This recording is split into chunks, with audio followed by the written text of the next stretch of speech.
When my husband Daniel told me he was leaving, he didn't look heartbroken. He looked lighter, almost free. The late afternoon sun streamed through the living room windows, casting long shadows across the hardwood floor as he dragged his suitcase toward the door. The sound of the wheels rolling over the tiles felt louder than his voice. "I can't live like this anymore, Sara," he said flatly.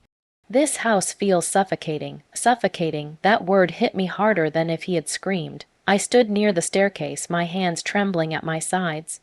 "Because of what?" I asked quietly, even though I already knew what he meant. He didn't answer directly. He didn't need to. His eyes drifted to the corner of the room where Ethan sat in his wheelchair, staring down at his hands. Ethan had been paralyzed from the waist down since the car accident 3 years ago. At least, that's what Daniel had told everyone. The accident happened before I entered their lives, but the story had become the foundation of our marriage, a tragedy that bonded us together. When I met Daniel, he was a grieving, exhausted father trying to hold his world together. I admired his strength. I admired his devotion, or at least what I thought was devotion. I didn't sign up for this forever, Daniel muttered, adjusting the handle of his suitcase. "I need something different. I need air." My throat tightened. "Ethan needs you." Daniel shrugged. As if his son's condition was an inconvenience instead of a life-changing trauma. For 2 years, I had structured my entire existence around Ethan's care. I learned how to help him into the shower safely. I memorized the timing of his medications. I spent hours gently massaging his legs, even when he insisted he couldn't feel anything below his knees. I told myself love meant sacrifice. Daniel told me I was strong, that I was perfect for this family. Now I understood what he really meant. Perfect to carry the weight. He walked toward Ethan, but he didn't kneel. He didn't hug him. "Be good," he said casually. Ethan didn't look up. The silence between father and son felt unnatural, cold, practiced. Daniel turned to me. For a brief second, I searched his face for regret, for a crack in his armor. There was none. "This is better for everyone," he said. Then he opened the door. The slam echoed through the house like a gunshot. I stood there long after the sound of his car faded away. Behind me, I heard the soft whirring of Ethan's wheelchair as he adjusted slightly. I turned and forced a gentle smile. "It's okay," I whispered, though I wasn't sure who I was trying to comfort. "We'll manage." Ethan finally looked at me. There were no tears in his eyes, only something deeper, something older than a 15-year-old boy should ever carry. "He's not coming back," Ethan said quietly. The certainty in his voice made my stomach twist. "You don't know that," I replied automatically. He held my gaze a second longer, then looked away. That night, the house felt different, quieter, heavier. I lay awake in our bedroom, staring at the ceiling fan spinning lazily above me. My mind replayed small moments I had ignored over the past 2 years. The time I thought I saw Ethan's toes twitch when he believed no one was watching. The way Daniel always insisted on canceling physical therapy appointments at the last minute. The arguments they had behind closed doors. Arguments that stopped the second I walked in. And the strangest detail of all, Daniel had taken out a new life insurance policy on the house just 3 months ago. At the time, he said it was responsible planning. Now, alone in the darkness, that explanation felt thin. A cold shiver slid down my spine. Daniel didn't look like a man running away from responsibility. He looked like a man escaping before something unraveled. Down the hall, I heard a faint sound, not the mechanical hum of a wheelchair, but something softer. Like a footstep, I held my breath. The house fell silent again. Maybe it was just my imagination. Or maybe I realized as sleep refused to come. I had never truly known the 2 people I shared this home with. And Daniel's goodbye, it wasn't the end of our story. It felt like the beginning of something far more dangerous. The smell woke me before the fear did. It slipped into my dreams first, sharp, metallic, suffocating. Then my eyes snapped open, gas. For a moment I couldn't move. My brain struggled to separate nightmare from reality. But the odor grew stronger, heavier. crawling into my lungs. I shot up in bed. The digital clock beside me read 2:17 a.m. Daniel had been gone for 3 days. The house felt emptier without him, but that night it felt dangerous. I threw off the blanket and rushed into the hallway. The air grew thicker with every step toward the kitchen. "Ethan," I called, trying to keep my voice steady. "Stay where you are." My heart pounded violently in my chest. If there was a leak, one flick of a switch could turn the house into a fireball. I rounded the corner toward the living room, toward Ethan's usual spot near the window. His wheelchair was there, empty. For half a second, my brain refused to understand what I was seeing. Then I heard it, footsteps, fast, controlled, running. They weren't mine. I turned sharply toward the back hallway just as Ethan appeared, upright. Not leaning, not wobbling, running. He rushed past me with urgency I had never seen before and grabbed my wrist with surprising strength. "Don't touch anything," he hissed. "Don't turn on the lights." My mouth opened, but no words came out. He pulled me toward the back door, his grip firm and steady. His movements were natural, practiced. Not someone relearning how to walk, someone who never forgot. We stumbled out into the cold night air, both breathing hard. The moment we were outside, he shut the door carefully behind us. I stared at him, standing in the porch light. His chest rising and falling rapidly. My voice trembled. "Ethan, he swallowed. "I can explain." The world tilted. "You can walk," I whispered. He looked at his feet like they were betraying him. Yes. A strange mix of relief and anger surged through me. "Since when?" He hesitated, and that hesitation said everything. "Since before you moved in." The words struck harder than the smell of gas. "Before I moved in, before I rearranged my life, before I believed this child was broken." My mind spun wildly, trying to piece together 2 years of memories with the image in front of me. A perfectly capable 15. Your old boy who had just sprinted down a hallway.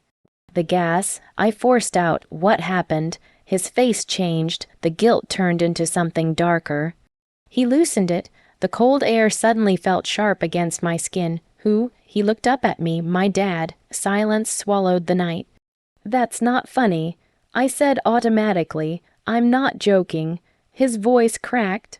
"I saw him yesterday before he left town. He came back while you were grocery shopping. He told me to stay in my room. I heard him in the kitchen. My pulse roared in my ears. He said it would look like an accident." Ethan continued quietly. "He said insurance would take care of everything, everything." The house, the realization hit like ice water. I remembered Daniel's calm expression when he walked out. The new insurance policy, the drained joint account I hadn't yet confronted him about. This wasn't abandonment. It was preparation. I stepped backward, shaking my head. "No, he wouldn't, he would." Ethan interrupted. He said we needed a fresh start. The word twisted painfully. "You knew?" I asked, tears finally welled in his eyes. "I didn't think he'd actually do it tonight. I thought he was just angry." My thoughts scattered in every direction. The wheelchair inside, the years of pretending, the gas hissing quietly in the dark kitchen, the father who walked away too easily. Sirens pierced the silence in the distance. Ethan must have called emergency services while I was frozen in shock. He hadn't panicked, he had acted. The gas company arrived, fire trucks followed. We watched from the yard as professionals entered the house carefully. One of them came back out minutes later, his face serious. "It's deliberate." He said the valve was tampered with. Deliberate. My knees nearly gave out. Beside me, Ethan stood firm, no wheelchair, no weakness, just truth standing under the porch light. I turned to him slowly. "You were never paralyzed," I said, not as a question this time. He shook his head. "I'm sorry," but the apology wasn't what shook me most. It was what he said next, barely above a whisper. He made me pretend. The flashing lights from the emergency vehicles painted the front yard in red and blue, but all I could see was Ethan, standing, breathing, free, and yet, somehow, more trapped than ever. The officials moved around us, asking routine questions. I answered automatically, my mind somewhere else entirely.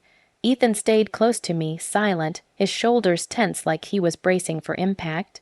When the house was finally declared safe and the authorities left, the night grew quiet again, too quiet. We didn't go back inside immediately. Instead, we sat on the front steps. Ethan lowered himself down carefully, not like someone who had forgotten how to sit, but like someone who had practiced moving cautiously for years. I turned to him, start from the beginning. I said softly. He stared at the streetlights for a long moment before speaking. The accident was real, he began. I couldn't move my legs at first. The doctors said there was swelling around my spine. They said it might take time. My chest tightened. They were hopeful, he continued. After a few months, I started getting feeling back. Small things, tingling, pressure. I remembered massaging his legs. Him saying he felt nothing, but Dad didn't like that, Ethan said. The words felt wrong in the air. What do you mean? He said people only cared because I was broken. Ethan's voice grew steadier, almost mechanical, like he had replayed this memory too many times. When I started standing with the therapist, he pulled me out of the sessions. I felt anger flare inside me. He told me, Ethan went on, that if I walked again, everything would fall apart. The donations would stop. The insurance payments would stop, and you wouldn't stay. My breath caught. He said you loved helping. Ethan said quietly. He said you needed someone to save. Tears burned my eyes. I thought of the night Daniel proposed, how he told me I had a healing heart, how he said Ethan needed a woman like me. It wasn't romance, it was strategy. So he made you lie? I asked. Ethan nodded. At first I refused. I wanted to get better, but he got angry. His hands trembled slightly. He said if I ruined this for him, he'd send me away, military school, somewhere far. He said I'd never see my friends again. A child protecting himself from his own father. And the wheelchair, I whispered. He said it was temporary. Ethan replied, just until things were stable, but it never ended.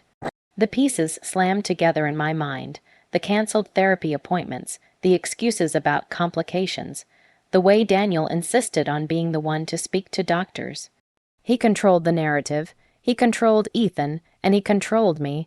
Why didn't you tell me? I asked, my voice breaking.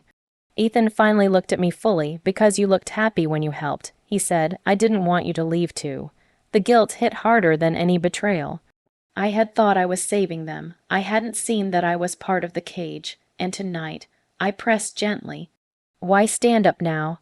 His jaw tightened, because he crossed a line. The porch light flickered slightly as he continued. Yesterday he came home when you were out. He thought I was in my room. I was standing by the hallway. Ethan swallowed. He didn't see me. He loosened the gas valve under the stove. My stomach twisted violently. I heard him say on the phone, it'll look accidental. The words felt like poison. He told someone he'd already transferred the money. That once the house was gone, he'd be free. Free. I thought of his calm expression when he left, not guilt, anticipation, so you waited. I asked. I wasn't sure he'd do it right away, Ethan said. But when I smelled the gas, I couldn't sit there anymore. His voice cracked for the first time. I couldn't let you die for his plan. Silence wrapped around us. I reached out slowly and took his hands. You saved my life. He shook his head. I just stopped pretending. No. He did more than that. He chose truth over fear. I looked back at the house, at the windows that had held so many lies. Daniel thought he had built the perfect illusion, a tragic son, a devoted father, a selfless wife, but illusions collapse the moment someone stands up. And Ethan had just shattered everything. As the night air cooled around us, one thing became painfully clear. Daniel didn't leave to escape responsibility. He left because he believed we were too weak to expose him. He underestimated us, and for the first time since he walked out that door, I wasn't heartbroken. I was furious. I didn't cry the next morning. I didn't scream, and I didn't call Daniel. Instead, I made coffee. The normalcy of the routine steadied me. The kettle hissed softly, a cruel reminder of what could have happened the night before. Ethan sat at the kitchen table, not in the wheelchair, but in one of the wooden chairs. He looked smaller somehow without the metal frame surrounding him. More human, more vulnerable. We're not putting that thing back in the living room, I said quietly, nodding toward the wheelchair, folded against the wall. He shook his head. I don't want to. Good, because neither did I. After Ethan went upstairs to shower, standing on his own 2 feet, I opened my laptop. If Daniel thought I was fragile, he had clearly forgotten who I was before I met him. I worked in financial auditing for 8 years. Details were my specialty. I started with our joint bank account, large withdrawals, quiet transfers. Cash advances taken in small, careful amounts over the last 4 months, not impulsive, planned. Then I checked the insurance documents. 3 months ago, Daniel had increased the house coverage significantly, adding a specific clause for gas-related structural damage. My stomach turned. I printed everything. By noon, I had a folder thick with evidence, bank statements, insurance updates. Phone records I'd legally accessed through our shared account. Then came the most important piece. I asked Ethan to tell me everything again. This time I recorded it. He spoke clearly, calmly. He described the accident, the forced lie, the threats, the gas valve, the phone call. When he finished, his hands were steady. You don't have to protect him anymore, I said. I know. He replied. That afternoon I made 3 calls, 1 to my lawyer, 1 to the insurance company's fraud department, and 1 to the police detective assigned to last night's incident. I didn't bod. I didn't HO. I simply handed over facts. Daniel believed he was the smartest person in the room. He forgot that paper trails don't lie. 2 days later, he called. His voice sounded rehearsed, soft, almost concerned. I've been thinking, he said. Maybe I overreacted. Maybe I should come home and talk. I smiled as I looked across the room at Ethan, who was standing by the window. Yes, I said sweetly, come home. He arrived that evening with cautious confidence. He wore the same jacket he had when he left, like he expected everything to reset. When he stepped inside, his eyes immediately searched for the wheelchair. It wasn't there. What's going on? He asked slowly. Ethan walked into the living room, Daniel's face drained of color. He stammered. I'm done pretending. Ethan said calmly. Before Daniel could react, 2 uniformed officers stepped out from the dining area. Behind them stood my lawyer and an insurance investigator. Silence exploded in the room. You set me up, Daniel whispered, his voice trembling for the first time since I'd known him. No, I replied evenly, you set yourself up. The detective spoke firmly. We have evidence of tampering with a gas line, financial fraud, and insurance manipulation. Daniel's eyes darted wildly. This is insane. He snapped. He's lying. He's confused. Ethan didn't flinch. I saw you loosen the valve, he said.